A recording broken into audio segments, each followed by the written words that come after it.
Audiolivro O Grande Conflito, uma saga milenar e seu final surpreendente, de Ellen G. White. Capítulo 12. França. Após o protesto de Espira e a confissão de Augsburgo, seguiram-se anos de conflitos e trevas. Enfraquecido por divisões, o protestantismo parecia fadado à destruição. Entretanto, quando o imperador parecia triunfar, foi surpreendido pela derrota. Foi forçado a pelo menos estender tolerância às doutrinas que tanto quisera destruir ao longo da vida. Viu seus exércitos serem desperdiçados em batalhas, seus recursos se exaurirem e muitos reinos ameaçarem se revoltar, ao passo que a fé que havia tentado suprimir crescia por toda parte. Carlos V estava batalhando contra o poder onipotente. Deus dissera: haja luz, mas o imperador havia tentado manter a escuridão intocada. Desgastado com o longo conflito, abdicou do trono e se refugiou em um monastério. Muitas das regiões da Suíça, ou cantões, aceitaram a fé reformada, mas outras se agarraram aos ensinos de Roma. A perseguição resultou em guerra civil. Zwinglio e muitos outros que haviam aderido à reforma caíram no sangrento campo de batalha. Roma estava triunfante e em muitos lugares parecia prestes a recuperar tudo o que havia perdido. Deus, porém, não havia abandonado sua causa, nem seu povo. Em outras terras levantou obreiros para levar a reforma adiante. Na França, um dos primeiros a receber a luz foi Jacques Lefebvre, professor na Universidade de Paris. Ao pesquisar literatura antiga, sua atenção se voltou para a Bíblia, e ele introduziu alguns alunos ao estudo do livro sagrado. Lefebvre havia começado a preparar a história dos santos e mártires, de acordo com as lendas da Igreja, e já tinha feito progresso considerável quando, pensando que a Bíblia poderia ajudá-lo nesse projeto, começou a estudá-la. Ali realmente encontrou santos, mas não do tipo apresentado pelo calendário da Igreja Católica Romana.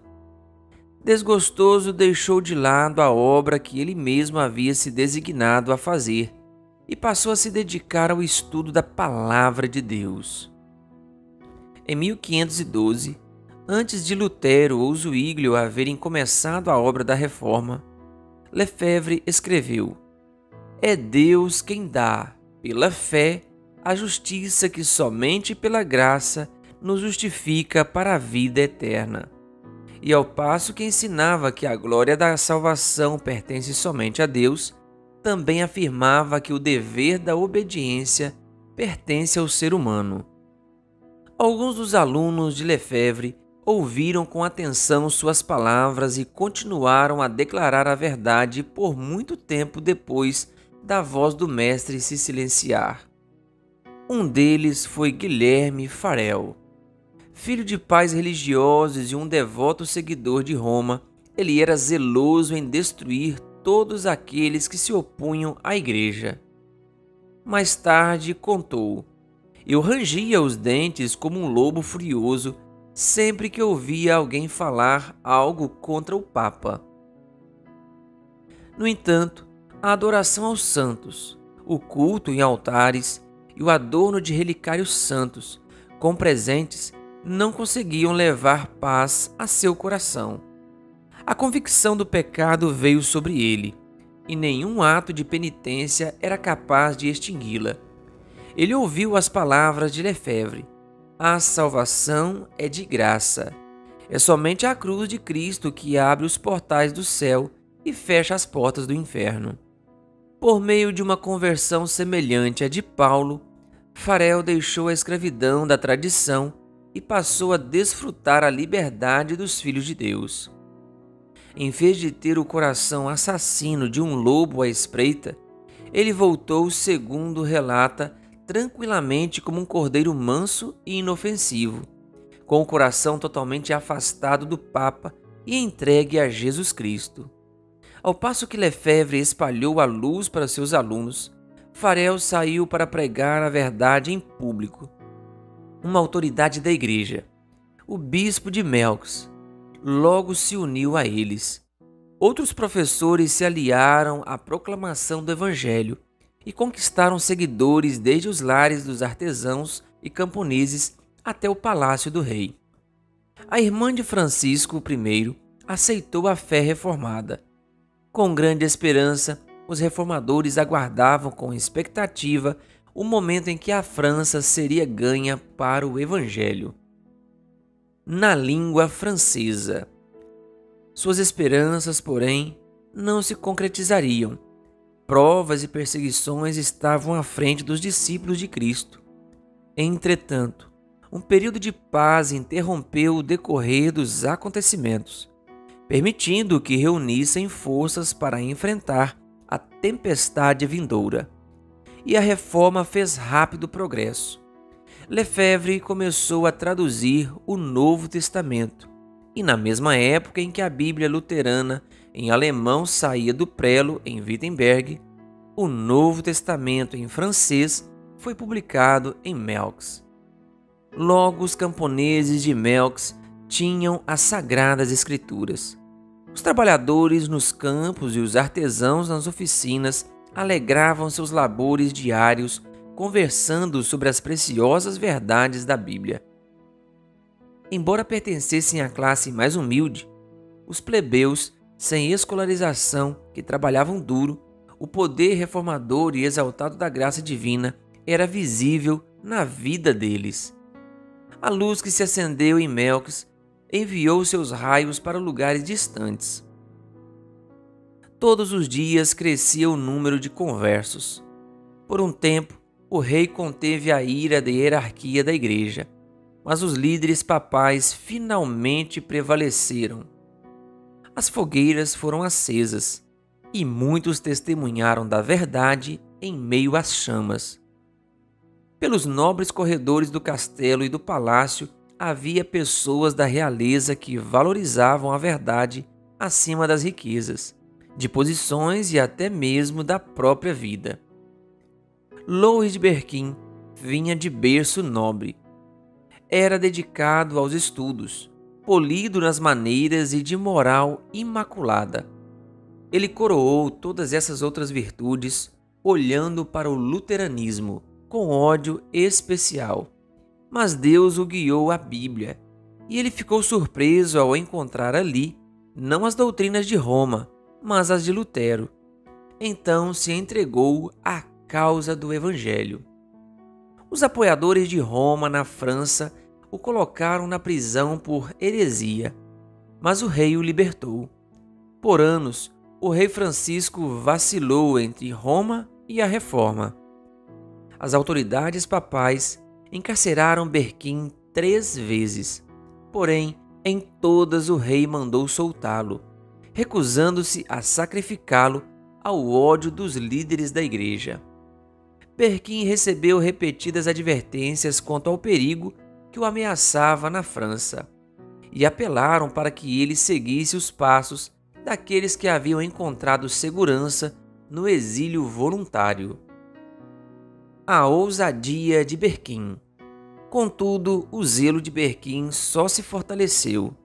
Ele decidiu partir para medidas mais ousadas. Além de se posicionar em defesa da verdade, ele atacaria os erros. Seus adversários mais ativos eram os monges cultos do Departamento de Teologia da Universidade de Paris, uma das mais elevadas autoridades eclesiásticas na nação. Com base nos escritos desses doutores, Berquim extraiu 12 proposições e declarou publicamente que eram contrárias à Bíblia, apelando ao rei que agisse como juiz da controvérsia. O rei ficou feliz por ter a oportunidade de humilhar o orgulho daqueles monges arrogantes. Então ele ordenou que os religiosos católicos defendessem sua causa usando a Bíblia. Pouco auxílio encontrariam nessa arma.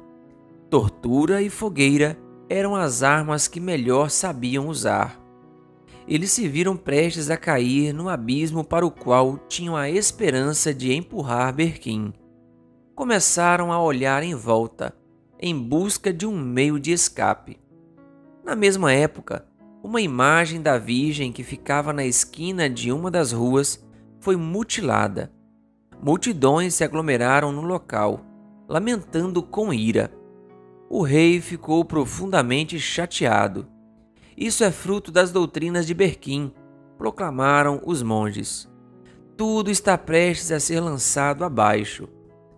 A religião, as leis e o próprio trono. Por essa conspiração luterana. O rei se retirou de Paris, deixando os monges livres para fazer o que quisessem. Berquim foi julgado e condenado à morte. Para impedir que Francisco intervisse e o salvasse, executaram a sentença no mesmo dia em que foi pronunciada. Ao meio-dia, uma grande multidão se reuniu para testemunhar o acontecimento, e muitos ficaram pasmos ao ver que a vítima escolhida vinha de uma das melhores e mais corajosas famílias de nobres da França. Perplexidade, indignação, escárnio e ódio amargo escureciam o rosto da crescente multidão. Mas, em uma face, nenhuma sombra repousava. O mártir só tinha consciência da presença do Senhor. O rosto de Berquim brilhava como a luz do céu. Ele vestia uma capa de veludo, uma jaqueta de cetim adamascado e calças douradas. Estava prestes a testemunhar de sua fé na presença do Rei dos Reis, e nenhum sinal de lamento contradiria sua alegria. À medida que a procissão se movia vagarosamente pelas ruas lotadas, o povo observava com espanto seu olhar de alegre triunfo. Diziam: ele parece alguém sentado em um templo, meditando somente em coisas santas. Berquim na estaca. Na estaca, Berquim tentou proferir algumas palavras ao povo, mas os monges começaram a gritar e os soldados a bater suas armas. Assim, o barulho sufocou a voz do mártir. Dessa maneira, em 1529, a autoridade eclesiástica mais elevada da culta Paris deu ao populacho da França revolucionária de 1793 o exemplo abominável de reprimir no cadafalso as palavras sagradas dos que estão à beira da morte. Berquim foi estrangulado e seu corpo consumido nas chamas. Os mestres da fé reformada partiram para outros campos. Lefebvre seguiu para a Alemanha.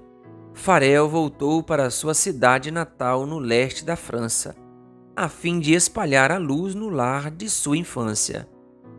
A verdade que ele ensinava encontrou ouvintes. Logo foi expulso da cidade. Viajava então de vila em vila, ensinando em casas e prados escondidos.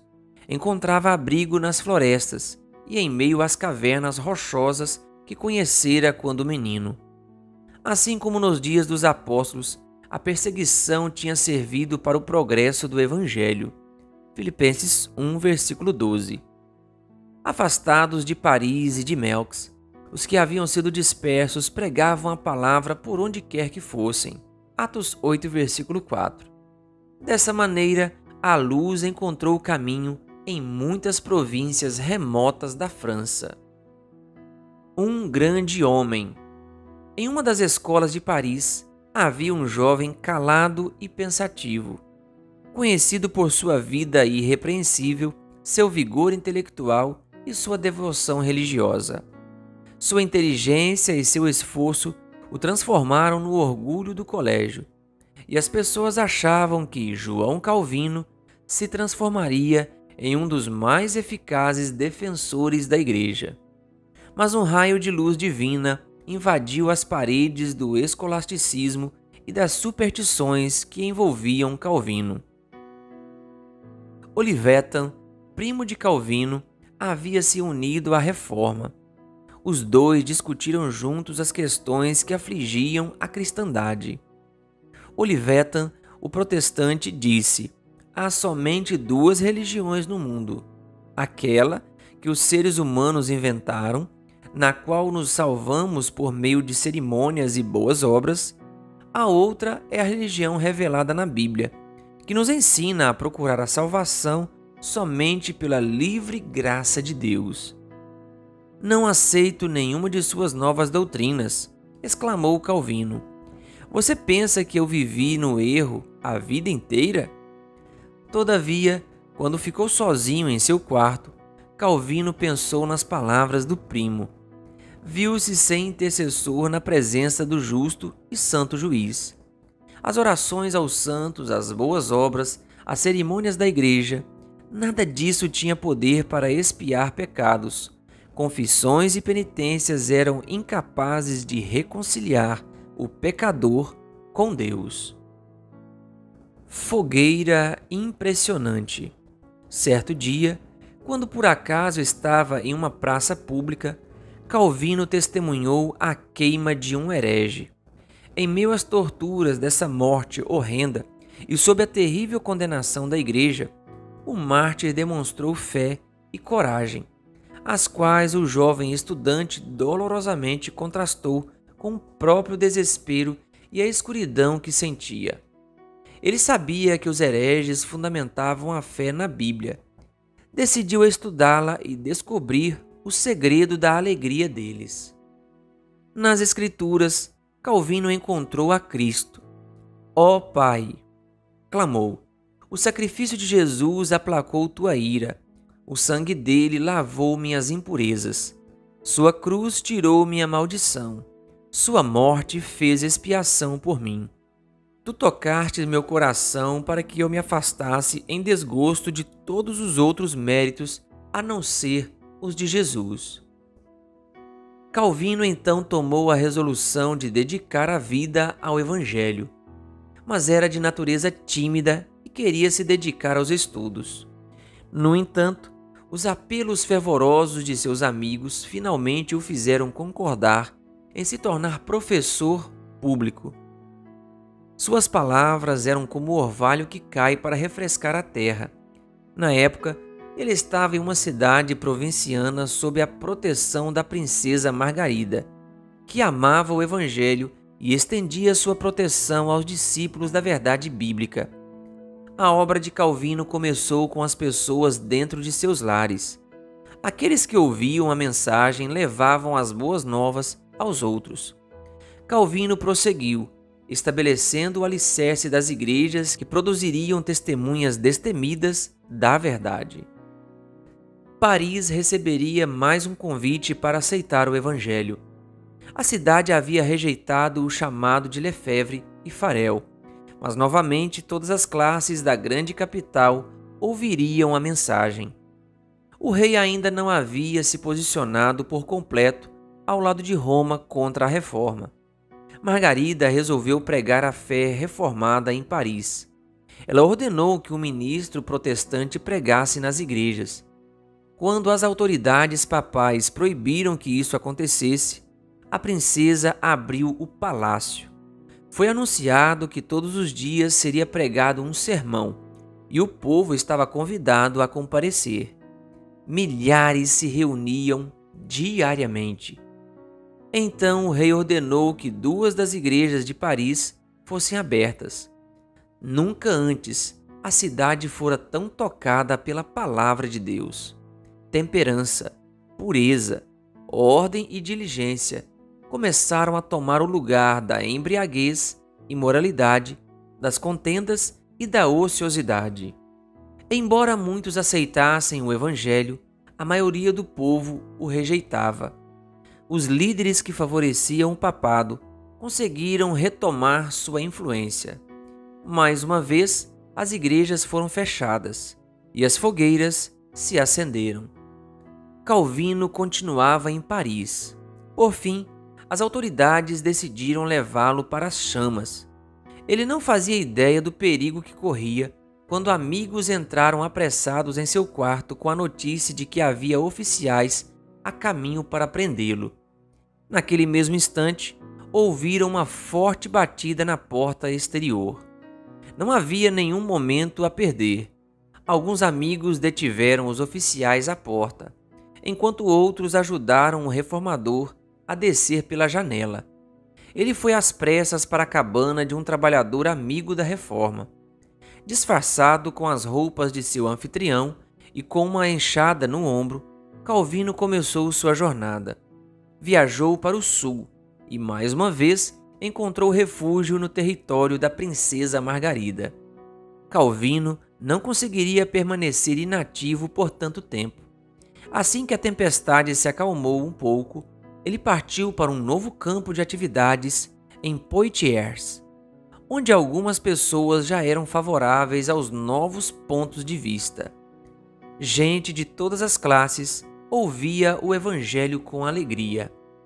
À medida que o número de ouvintes cresceu, os reformadores pensaram que seria mais seguro se reunir fora da cidade. Como ponto de encontro, escolheram uma caverna na qual as árvores e rochas dependuradas os mantinham completamente escondidos. Naquele lugar recluso, eles liam e explicavam a Bíblia. Lá, os protestantes franceses celebraram a ceia do Senhor pela primeira vez. Aquela pequena igreja enviou vários evangelistas fiéis para outros lugares.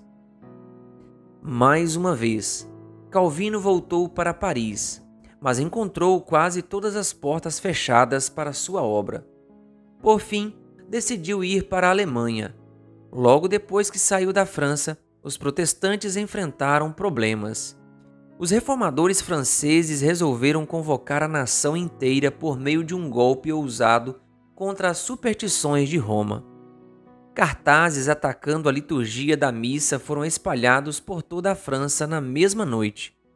Esse movimento zeloso, mas desprovido de sabedoria, deu aos católicos romanos o pretexto de que precisavam para destruir os hereges, classificando-os como agitadores perigosos para o trono e para a paz da nação.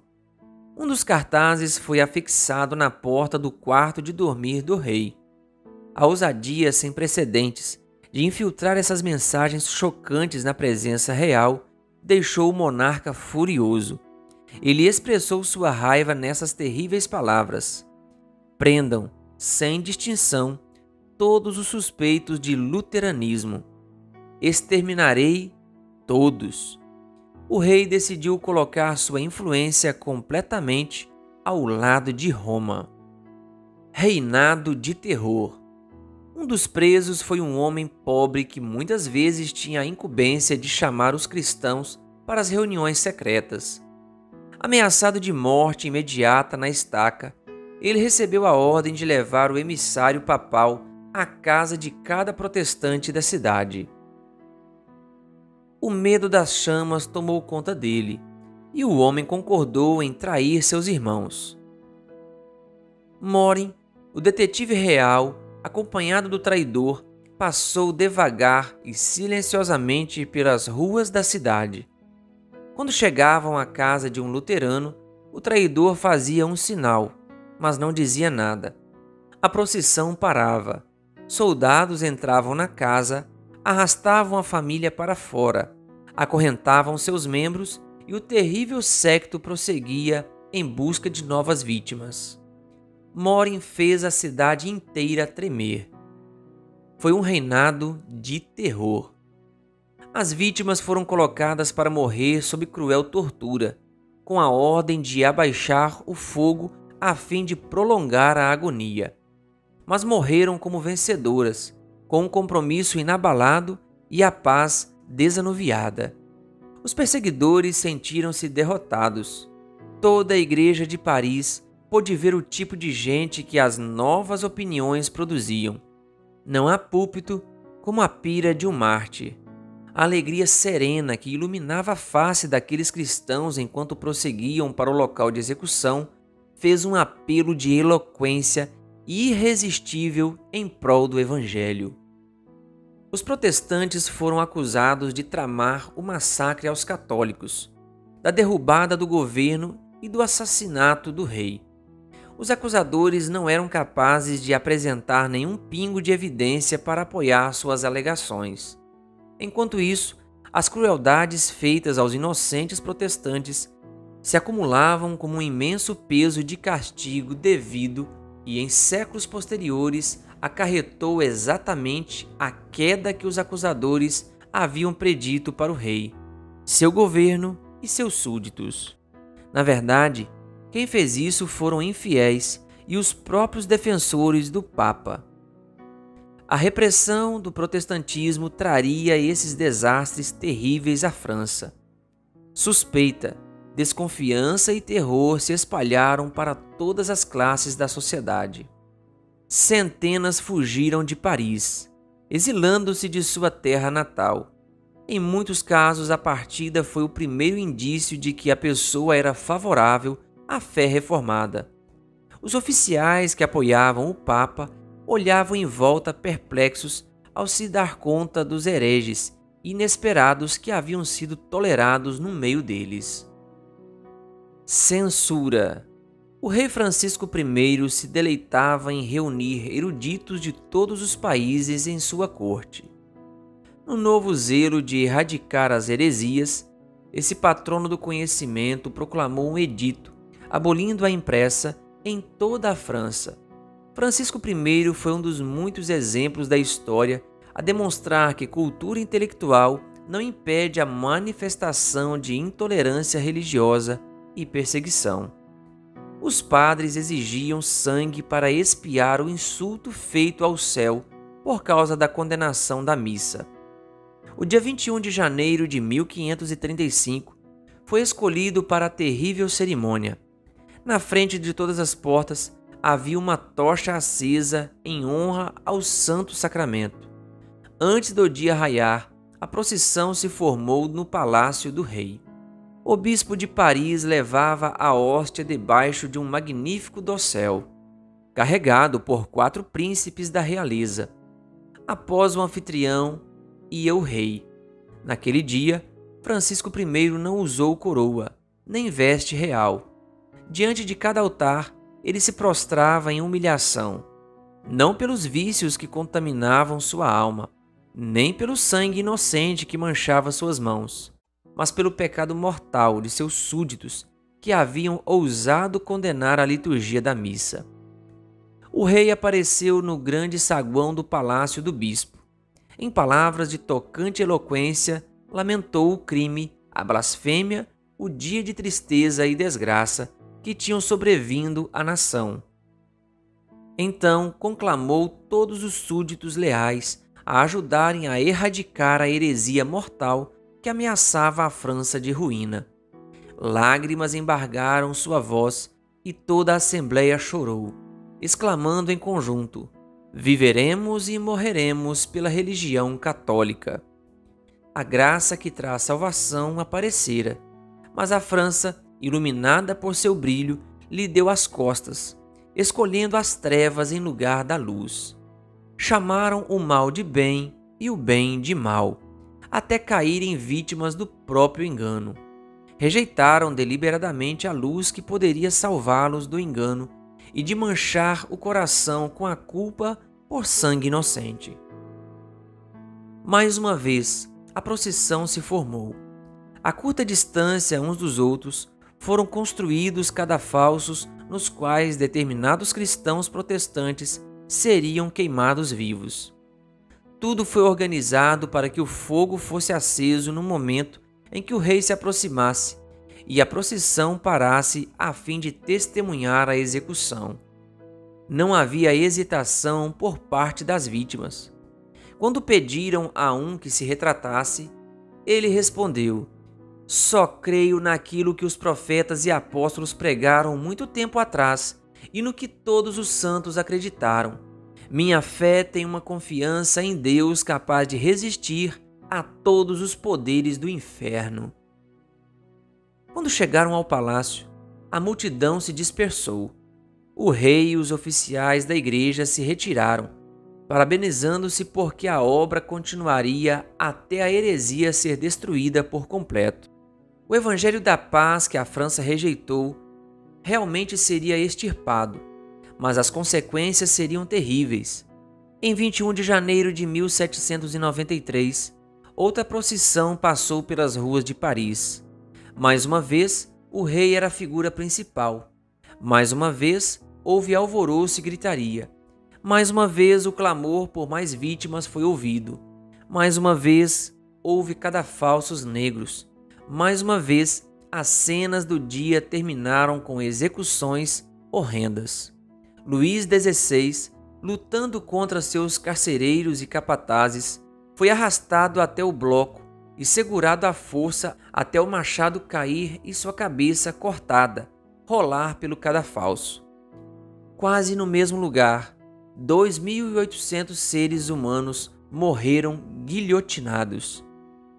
A Reforma havia apresentado ao mundo a Bíblia aberta, o amor infinito revelar à humanidade os princípios do céu. Quando a França rejeitou o dom do céu, plantou as sementes da ruína. A operação inevitável de causa e consequência resultaram na Revolução Francesa e no reinado do terror. O ousado e zeloso Farel tinha sido forçado a fugir de sua terra natal para a Suíça. Todavia, continuou a exercer forte influência sobre a reforma na França.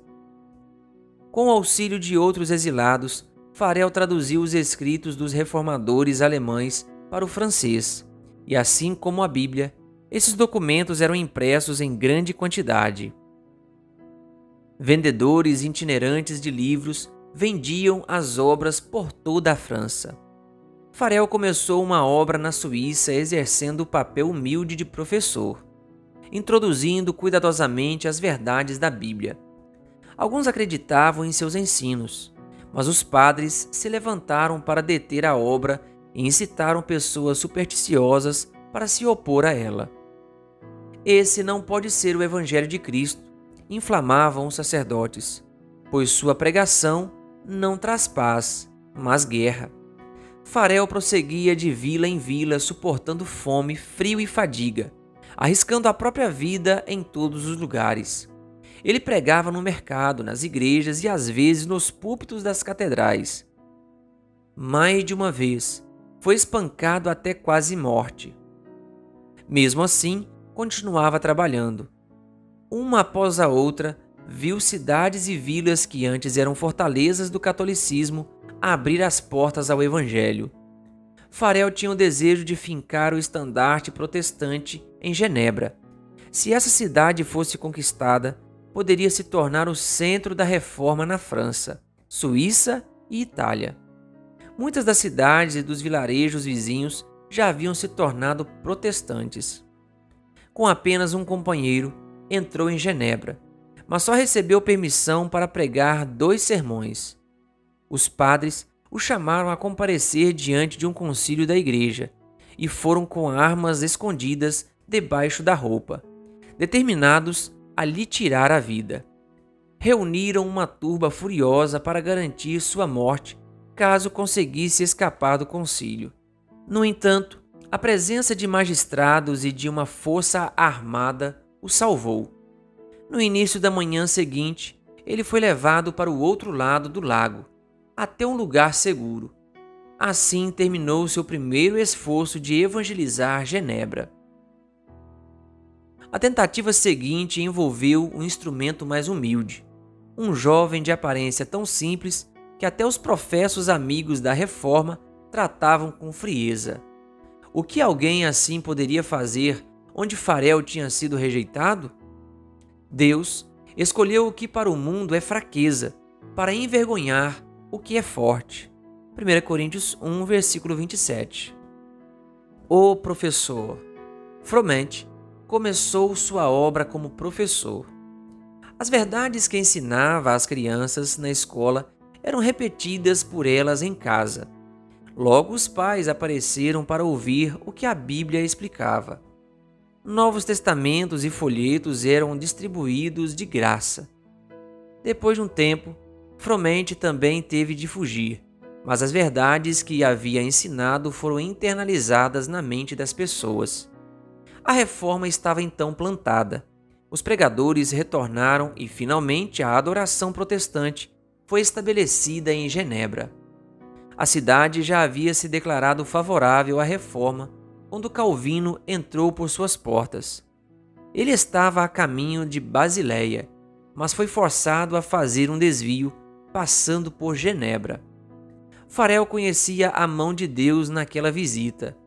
Embora Genebra tivesse aceitado a fé reformada, a obra de regeneração precisava ser realizada pelo poder do Espírito Santo, não por decretos de concílios. Embora o povo de Genebra tivesse derrubado a autoridade de Roma, não estava tão pronto para renunciar aos vícios que haviam fincado profundas raízes durante o domínio católico.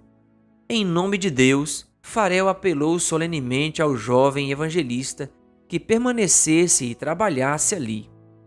Calvino recuou, alarmado. Ele não queria confrontar o espírito ousado e até mesmo violento dos habitantes de Genebra. Desejava encontrar um lugar tranquilo para estudar, onde pudesse instruir e edificar as igrejas por meio de material impresso. Mas não ousou recusar. Parecia-lhe que a mão de Deus estava estendida do céu para tomar posse dele e o segurar para sempre no lugar de onde estava tão impaciente para sair. A trovoada da condenação. As condenações do Papa trovejaram contra Genebra. Uma pequena cidade seria capaz de resistir à poderosa hierarquia que havia forçado reis e imperadores a se sujeitar? Passados os primeiros triunfos da reforma, Roma convocou novas forças para destruí-la. Criou a Ordem dos Jesuítas, o mais cruel, inescrupuloso e poderoso de todos os defensores do sistema papal. Amortecidos para as súplicas da afeição natural e com a consciência completamente silenciada, seus membros não reconheciam nenhum governo, nenhum laço, a não ser os da própria ordem. O Evangelho de Cristo havia capacitado seus seguidores a suportar sofrimento, frio, fome, labuta e pobreza, exaltando a verdade em face da tortura, masmorra e fogueira. O jesuitismo inspirou seus seguidores com um fanatismo que lhes permitiu suportar perigos semelhantes e reunir todas as armas do engano contra o poder da verdade. Não havia crime grande demais a se cometer, nem engano vil demais para praticar ou disfarce difícil demais para assumir. Seu objetivo calculado era derrubar o protestantismo e restabelecer a supremacia papal. Revestiam-se de uma aparência de santidade, visitando prisões e hospitais, cuidando dos doentes e pobres, levando sobre si o nome santo de Jesus, que andou fazendo o bem. Contudo, debaixo do exterior imaculado, com frequência ocultavam intenções criminosas e mortais. Um princípio fundamental da ordem é que o fim justifica os meios. Mentira, roubo, perjúrio e assassinato eram louváveis quando ajudavam a cumprir os objetivos da Igreja. Disfarçados, os jesuítas se infiltraram nos gabinetes de Estado, tornavam-se conselheiros reais e moldavam a política das nações. Tornavam-se servos a fim de desempenhar o papel de espias contra seus patrões. Fundavam faculdades para príncipes e nobres, bem como escolas para o povo comum. Atraíam os filhos de pais protestantes a observar os ritos católicos. Assim, a liberdade pela qual os pais trabalharam e sangraram era traída pelos filhos. Aonde quer que fosse um jesuíta, seguia-se um reavivamento católico. Para lhes dar maior poder, o Papa promulgou um decreto restituindo a Inquisição. Mais uma vez, as autoridades da Igreja estabeleceram esse terrível tribunal, e atrocidades terríveis demais para ver a luz do dia foram repetidas em suas masmorras secretas. Em muitos países, milhares dos melhores da nação, os mais intelectuais e eruditos, foram mortos ou forçados a fugir para outras terras. Vitórias. Roma usava métodos como esses para apagar a luz da Reforma e restaurar a ignorância da Era das Trevas. No entanto, pelas bênçãos de Deus e os esforços de homens nobres que ele levantou para seguirem Lutero, o protestantismo não foi derrubado. O movimento não devia sua força ao poderio militar dos príncipes. As nações mais humildes e menos poderosas se tornaram sua fortaleza. Foram a pequena Genebra, a Holanda, que lutava contra a tirania da Espanha, e a gélida Suécia, coberta de neve, que conquistaram vitórias para a Reforma. Por quase 30 anos, Calvino trabalhou em Genebra para espalhar a Reforma por toda a Europa. Seu comportamento não era irrepreensível, nem suas doutrinas desprovidas de erro, mas ele foi essencial na proclamação de verdades de importância especial, em manter a força do protestantismo contra a rápida maré de retorno do papado e da promoção da simplicidade e pureza de vida nas igrejas reformadas. Publicações e professores saíam de Genebra para espalhar as doutrinas reformadas. Os perseguidos de todas as terras buscavam em Genebra instrução e ânimo. A cidade de Calvino se tornou um refúgio para os reformadores caçados de toda a Europa Ocidental. Genebra os recebia de braços abertos, e quando encontravam um lar ali, abençoavam a cidade adotada com suas habilidades, sua erudição e sua fé profunda. John Knox, o corajoso reformador escocês, muitos dos puritanos ingleses, os protestantes da Holanda e da Espanha e os huguenotes da França, todos eles carregaram a tocha de Genebra para iluminar a escuridão de sua terra natal. Que Deus lhe abençoe. Se inscreva no canal O Bom da Bíblia no YouTube e ative o sininho das notificações.